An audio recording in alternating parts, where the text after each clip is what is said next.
Welcome to the final episode of Adaptive Music Adventures. Last time we took a detailed look at one implementation for a hybrid adaptive scoring technique. The next sequence I want to demonstrate only has one state group, which is used for switching between exploration and combat.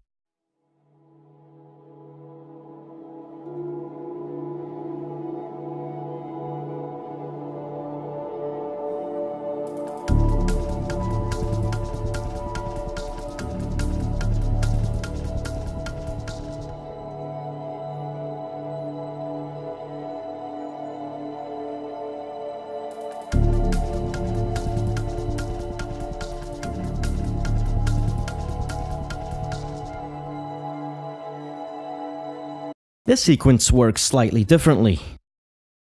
Let's look at the first segment.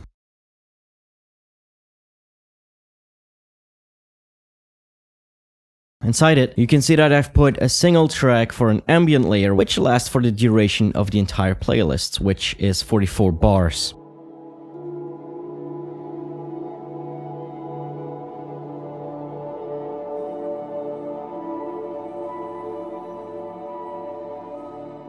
The segment itself only lasts for 2 bars, which means that the majority of this track is in the tail, and it will overlap with the next segments in the playlist. This track is not a switch track, so it will always be audible regardless of the game state.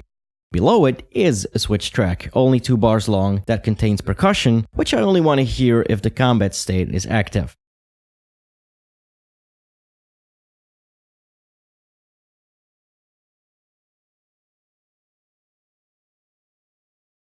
This track is set up exactly as before. I've linked it to the Art Combat game state group, and the track itself will only be switched on if the active state within that group is activated.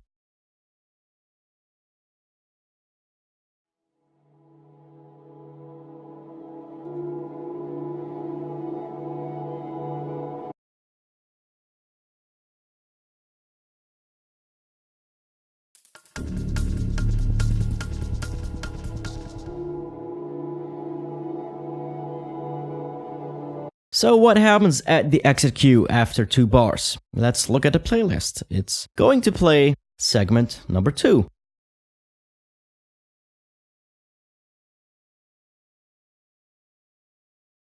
This segment only contains a similar percussion track that can be switched on and off.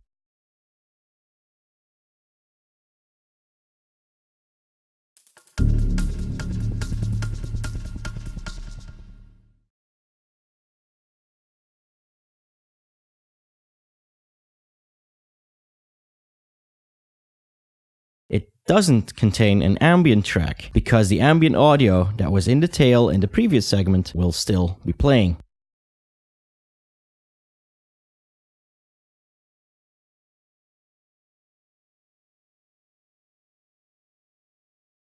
I have 2 of these 2-bar segments with only percussion in them, and these are played one after the other, and I repeat that 10 times. I finish off the playlist with one more play of the second segment, and if you do the math, you'll find that the duration of the entire playlist adds up to 44 bars, exactly the same length as my ambient track. So at this point, I can loop back to the beginning of the playlist, play the first segment, and start over again.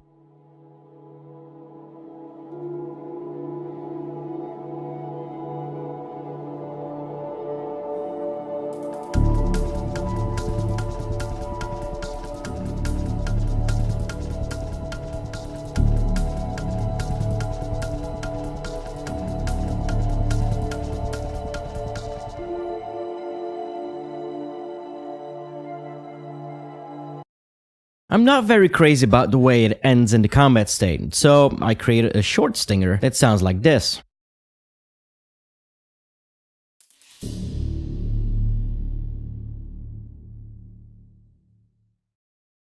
I've also created a trigger. This is like a message that the game can send, but instead of changing the game state, it's more like saying that something specific has happened, a one-time event. So I've hooked up this trigger to the stinger, and I've specified that whenever the trigger is fired by the game,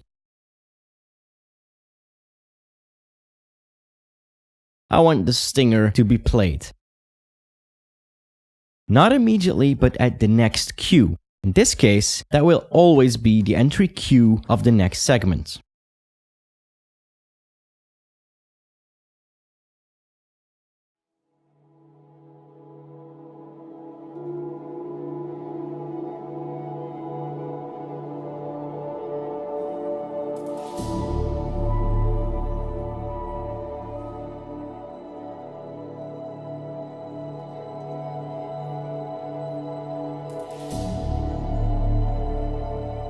Of course, that's not exactly the way I want to use this trigger. I want to automatically fire this trigger at the same time as the game state is changed from combat to exploration, right after the percussion has stopped playing.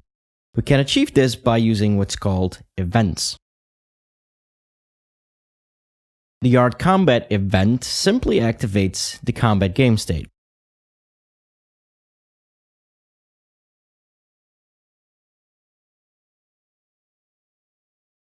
Nothing special there. But the Yard Explore event not only switches off the combat game state, at the same time it also fires the trigger. Now let's open the Soundcaster, where we can simply drag these events in and test our setup.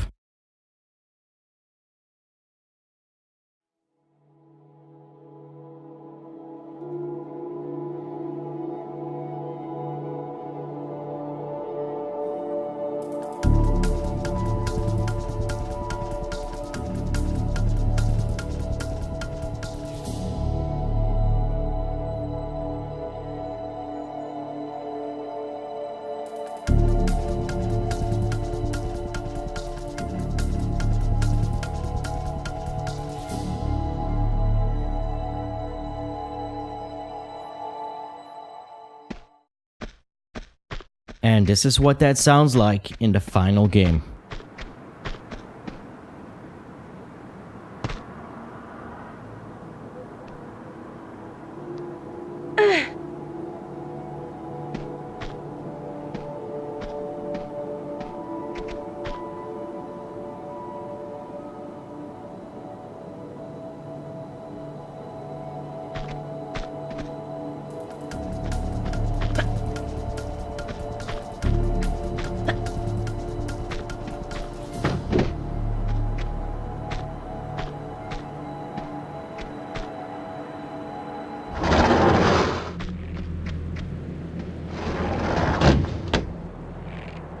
This sequence takes place in the same location of the level, way at the bottom of the pit, so I reused the music.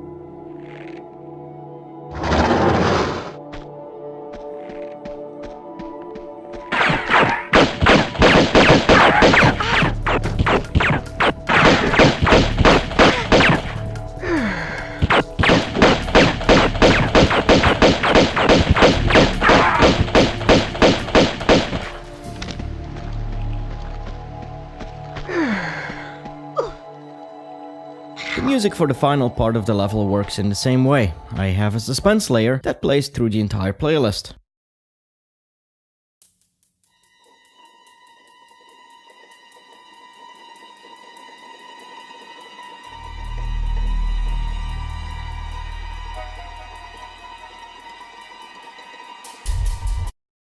I have a switch track with percussion for the combat state.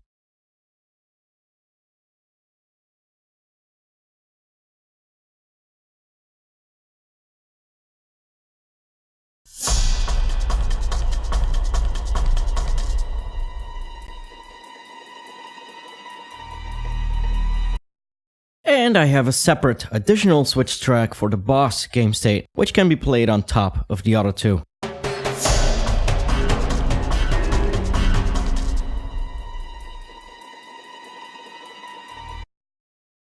Let's listen to the whole thing.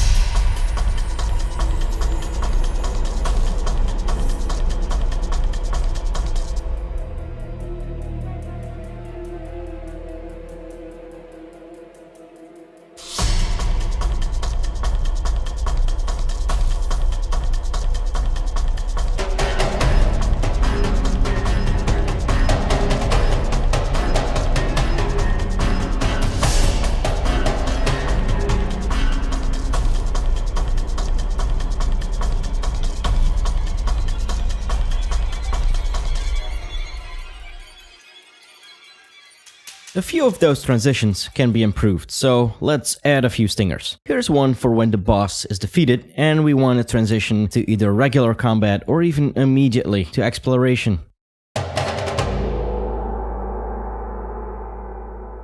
Here's one to transition from exploration to combat. And here's one to end regular combat. As before, I'm not going to have the game fire these triggers manually, but I'm going to set up some events. So for this example, the combat event is not only going to activate the combat game state, it's also going to fire the combat intro trigger. Let's go to the Soundcaster and listen to the transitions with these triggers and stingers included.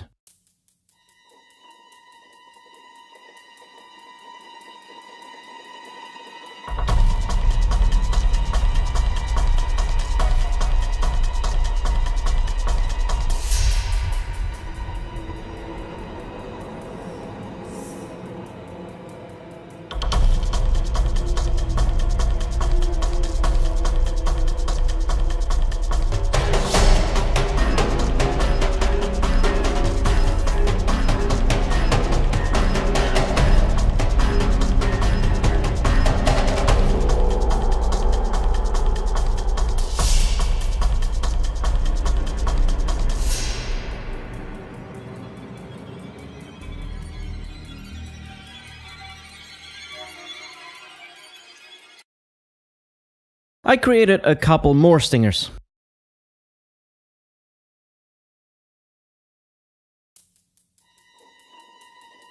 Here's an oboe that can be played on top of the rest.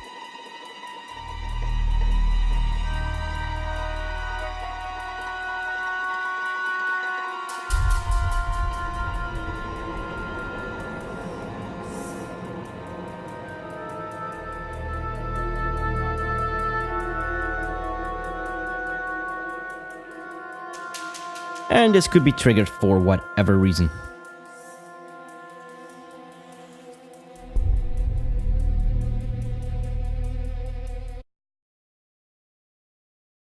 And here's a French horn stinger.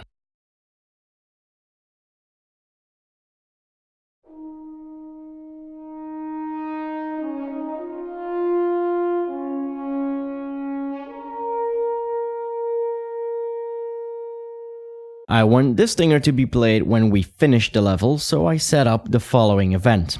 The first thing it does is make sure that the combat music is ended by forcing the music state to exploration. I do this by firing another event. This event will take care of not only switching off the combat layer,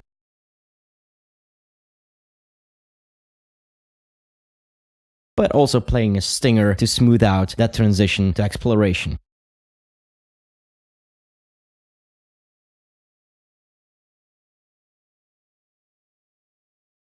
Next, I want to fade out that suspense layer over a duration of 7 seconds.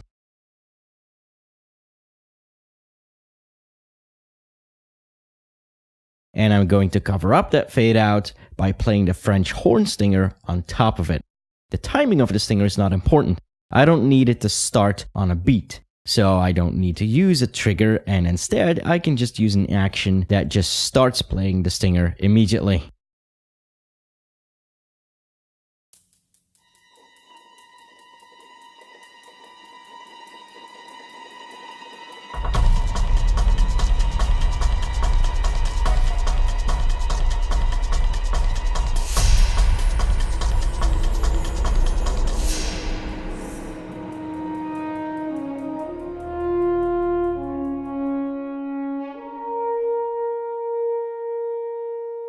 So one more time, let's go back to the opera and look at the final result.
A lot of ways to go from here. This hybrid approach, as I've implemented here, is still pretty basic, and you could easily take it to the next level with some creative thinking. Throw some procedural instruments into the mix, which already exists today, and we are off to a kick-ass future in game scoring. But some of the real innovations will probably come, ironically, when we as composers can return to scoring our games with MIDI, like our ancestors did in the past. It's not unreasonable to assume that processing power will eventually grow sufficiently to load entire high-quality sample libraries and effect plugins, and not only perform the MIDI score but also change the notes and performance in real time during gameplay with the same quality we're getting out of our own DAWs today. So, Mom, I hope that was clear enough. If you still have questions, just call my assistant or send an email. Finally, I've also uploaded the full playthrough of the Opera House level with my music, so you can see how all the different locations and scoring techniques work together as a whole to help create a narrative throughout the level. It's a pretty long video. Maybe you don't care, maybe you enjoy it. See you next time. Bye.